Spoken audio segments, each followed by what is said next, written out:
প্রিয় দর্শক, আমরা জানি মহামুনি ব্যাসদেব অম্বালিকার গর্ভে যে পুত্রটি উৎপন্ন করেছিলেন তার নাম ছিল পাণ্ডু এবং অম্বিকার গর্ভে উৎপন্ন করেছিলেন ধৃতরাষ্ট্রকে। ধৃতরাষ্ট্র জন্ম থেকে অন্ধ হওয়ার কারণে ভীষ্ম পাণ্ডুকে রাজ সিংহাসনে বসানোর জন্য ছোট থেকেই বিভিন্ন অস্ত্র চালনা থেকে শুরু করে বিভিন্ন শাস্ত্র জ্ঞান, রাজনীতি জ্ঞান, শিকার বিদ্যা, যুদ্ধবিদ্যার বিভিন্ন কৌশল শিক্ষা দিয়ে মনের মতো করে তৈরি করেছিলেন। তখনকার দিনে নিয়ম ছিল রাজার বড় ছেলে রাজা হওয়ার অধিকার পেত। ধৃতরাষ্ট্র ও পাণ্ডুর মধ্যে ধৃতরাষ্ট্রই বড় ছিল, তাই নিয়ম অনুযায়ী ধৃতরাষ্ট্রই হস্তিনাপুরের রাজা হওয়ার কথা।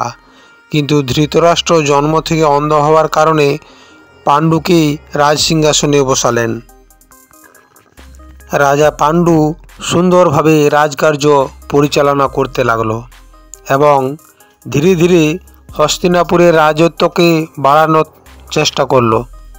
এদিকে যদুবংশীয় রাজা কুন্তিভোজ তার পালিত কন্যা প্রথার বিবাহের জন্য এক স্বয়ম্বর সভার আয়োজন করেছেন।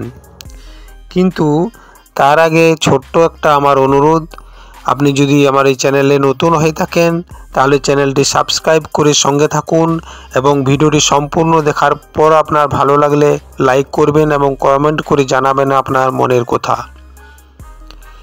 এই প্রথা হলো কুন্তী দেবী, পঞ্চপাণ্ডবদের মাতা, যদুবংশীয় রাজা শূরসেনের কন্যা অর্থাৎ বসুদেবের বোন এবং ভগবান শ্রীকৃষ্ণের পিসি। রাজা কুন্তিভোজ হল রাজা শূরসেনের পিস্তুত ভাই। এক সময় রাজা কুন্তিভোজের কোনো সন্তান ছিল না। তখন রাজা শূরসেন তার কন্যা প্রথাকে দিয়েছিলেন পালন করার জন্য। রাজা কুন্তিভোজ পৃথার নাম বদলে রেখেছিলেন কুন্তী।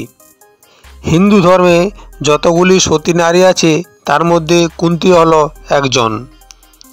কুন্তী দেবীর ধর্মকর্মে সন্তুষ্ট হয়ে একবার ঋষি দুর্বাসা তাকে আশীর্বাদ করেন এবং তিনি একটি মন্ত্র শিখিয়ে দিয়েছিলেন। সেই মন্ত্রটি জপ করলে যে কোনো দেবদেবতা তার কাছে চলে আসবে। কুন্তী দেবী একদিন নদীতে স্নান করতে গিয়ে এই মন্ত্রটি পরীক্ষা করার জন্য সূর্যদেবকে আহ্বান করেছিল এবং সূর্যদেব তার সামনে প্রকট হয়েছিল। সেই কারণে সে কুমারী অবস্থাতেই গর্ভবতী হয়েছিল ওই সূর্যদেবের তেজ শক্তি দ্বারা। আর তার গর্ভে যে সন্তানটি জন্মেছিল তার নাম ছিল কর্ণ। এই কর্ণ একদিন বড় হয়েছিল বীর যোদ্ধা দাতা কর্ণ। সেই কুন্তী দেবীর স্বয়ম্বর সভার আয়োজন করেছেন রাজা কুন্তিভোজ। রাজা পাণ্ডুও পৌঁছলেন সেখানে। রাজসভায় অনেক রাজা মহারাজারা এসেছেন। একটু দেরি করে যাওয়ার কারণে অনেক শেষে জায়গা পেল রাজা পাণ্ডু। কিন্তু জন্ম, মৃত্যু, বিবাহ এবং বন্ধন এগুলি হলো সব বিধাতার কলম। সমস্ত রাজা মহারাজা ছেড়ে সে রাজা পাণ্ডুর গলায় পরালো তার বিবাহমালা। রাজা পাণ্ডু বিবাহ করে নিয়ে গেল তাকে হস্তিনাপুরে। রাজা পাণ্ডুর পরের ঘটনা পরের ভিডিওতে। ধন্যবাদ।